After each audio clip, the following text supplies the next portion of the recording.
जय बाळू मामा. आता आपण एका विद्यार्थ्याचं ज्याचं इंडियन आर्मीत सिलेक्शन होत नव्हतं त्यांनी बाळू मामांची सेवा केली आणि त्याचं सिलेक्शन झालं ते आपण त्याची मुलाखत घेणार आहोत. चला आपण मुलाखत पाहूया. जय बाळू मामा.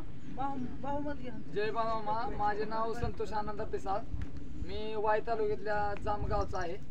गेले 6 महिना झालं मी सेवेला आहे आणि देवानं बाळूमामाने मला त्याचं फळ दिलं. माझी म्हणजे मनापासून मी धन्यवाद देतो आणि प्रामाणिक सेवा केल्यावर फळ इथं भेटतंच 100%. ही असं कुणाचं बी काम नाही इथं सेवा करायचं. मामा म्हणजे जगाचा मालक आहे. सगळ्यांना सेवा केल्यावर फळ देतातच. बोला जय बाळू मामा. जय बाळू. बघा हा विद्यार्थी आमच्याच अकॅडमीला होता आणि बाळू मामावर एवढी प्रचंड भक्ती होती.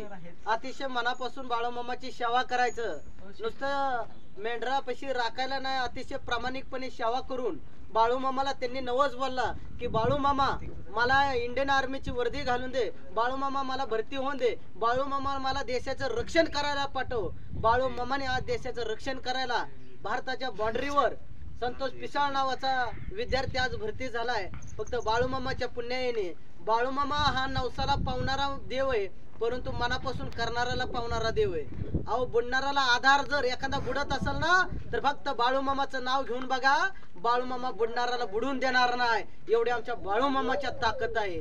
तर आज बाळूमामाच्या आशीर्वादाने माननीय संतोष पिसाळ फौजी यांचं सिलेक्शन झालेलं आहे. आता ते पेढ घेऊन बाळूमामाच्या तिथे उपस्थित राहिलेले आहेत. तर धन्यवाद. आम्ही सद्गुरू बाळूमामा प्रोडक्टच्या टीमच्या वतीने मी माननीय सरांचा पण आभार मानतो की सुंदर प्रकारचे त्यांनी आमची मनोगत घेतली. जय बाळू मामा. धन्यवाद.